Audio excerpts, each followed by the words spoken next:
Hello all. So in this video we'll be covering the analysis of phylogenetic trees. This tree has been made using the software MEGA. Now MEGA stands for Molecular Evolutionary Genetics Analysis. It is a computer software that is used mainly for statistical analysis of molecular evolution, as the name suggests, and for constructing phylogenetic trees. So there are many methods for making trees, for aligning the sequences. So let us start with the interpretation of this tree. Right, so what do we mean by the term tree topology? So if you're ever asked that what does tree topology refer to, it is nothing but your branching pattern. So the branching pattern along with the relationships of the organisms that are a part of the phylogenetic tree. So relationships between organisms. This is what tree topology refers to. So this could be a very important one marker when looking from examination point of view. Coming to what are nodes. So do you see these black dots in the tree? These are your nodes. So what are nodes? Why are we calling these black dots nodes? So these are nothing but the branching points. So we can see different lineages. Lineages are diverging from such nodes. So that is why they are being referred to as branching points. Now nodes can be of two types, internal nodes and terminal nodes. Now this one, the encircled one, this is an internal node. Why? Because branches are still originating from this point. But if we look at this one here, where we are putting a sequence here, it is referring to some organism. It is a terminal node because it's ending right here, right? It's pretty visible. So this is your internal node, this is your terminal node. Now, what do we mean by the branch length? We can see that they're all of different lengths, right? This is long, this is comparatively shorter. So what is the branch length denoting? Why are these organisms placed at different lengths? Because branch length shows something. It is interpreted as the amount of evolutionary change. So more the branch length, more the evolutionary changes considered. So longer the branch length suggests that great evolutionary divergence has happened. And if the branch length is shorter, then evolutionary divergence was not so much. So we are able to infer something, right? Using the branch length, we are able to infer something about the rate of evolution. Now when you discuss your results of a phylogenetic tree, these are the things to be considered. You need to use terminology like this so that it is understandable to everyone. Coming to what is a clade? Now, clade is a very common and important term when it comes to interpreting phylogenetic relationships. So, one single ancestor with all its descendants is referred to as a clade. So, can I call this a clade? Yes or no? Please tell me in the comments. And can I call this a clade?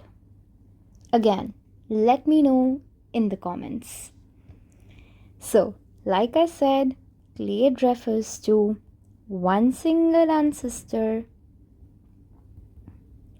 plus all its descendants. Is this term clear? Then what is a paraphyletic group?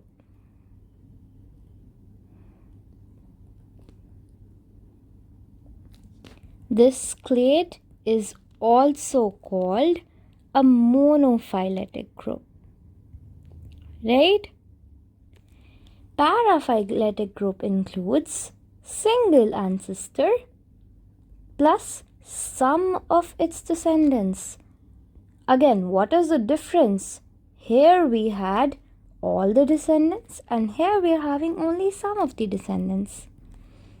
Coming to polyphyletic group. Now polyphyletic group, poly, that means many, right?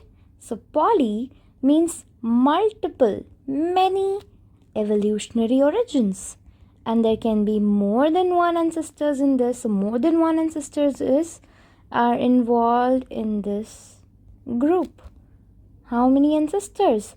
More than one ancestor. Right? So you should be clear with these terms. Now let me give you an example. For suppose this is the common ancestor A, B and C. Common ancestor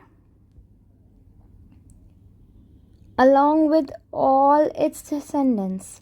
Now this is a clade. Now had it been A, B, C, D. Now talking about this group. A, that is the common ancestor, along with B and C descendants. We have left D here. So this is a paraphyletic group. Why para? Because not all the ancestors have been covered. D is still here, missing, right? Now A and B, two ancestors coming from this, C, D, E, F. Now here we are having two ancestors. That means more than one ancestor. More than one ancestor and the descendants make a polyphyletic group.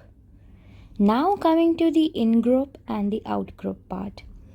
So now the distantly related one, that is the Micrococcus luteus here, this is the outgroup. As we can see that it is the most distantly related one. The purpose of an outgroup is to serve as a reference point in the tree. It is very distantly related to the in-group. In-group is basically the organism of interests. So these organisms are the ones that we are interested in. So this whole thing, here to here, is the in-group. Since they are related, we are interested in studying them.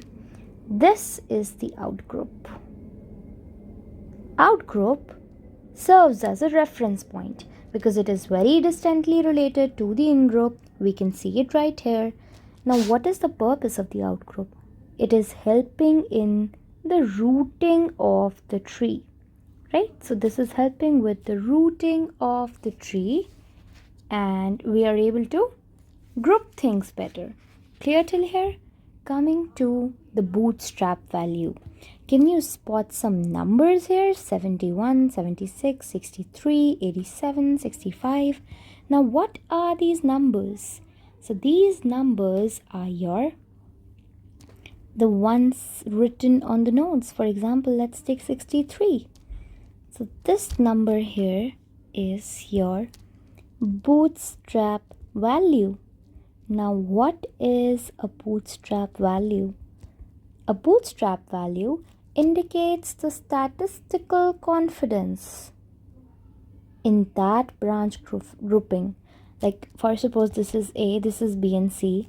I know that B and C are closely related and hence I'm putting them together in this group related to the common ancestor A. Now, a high bootstrap value suggests that what I'm saying is true. It shows some statistical confidence in this branch grouping. So what does a higher bootstrap value mean? That this is a strong support. It is highly likely that this is how the organisms are related. But what does a low bootstrap value suggest? That you're not so confident, you're not so sure about the grouping pattern. So this simply means weak support, right? So higher bootstrap value and lower bootstrap value. Now you can infer if we have two values here. For one branching group, it's 28. For the other one, it's 65. Low bootstrap value, high bootstrap value.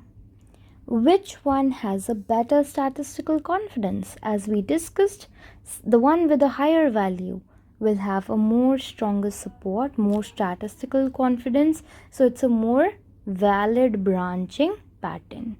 So this is how you can comment on the tree topology, because this is what it includes: branching pattern, relationships between the organisms.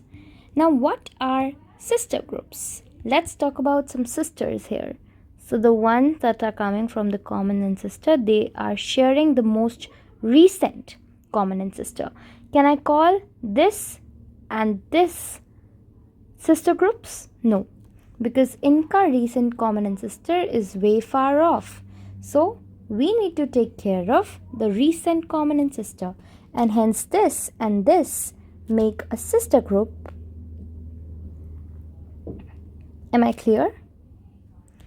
So this is all we had to cover today. Let me cover the key terms that we did today. So it was tree topology, nodes, internal and terminal, branch length,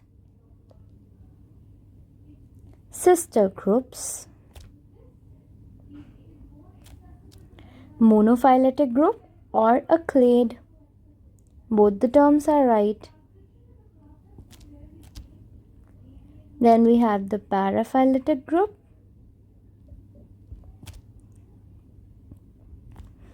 next one was a polyphyletic group. Then we had the outgroup, in-group, and lastly, bootstrap value. So this is it for today. Now I hope you can discuss all these points while inferring your mega tree. Thank you for watching.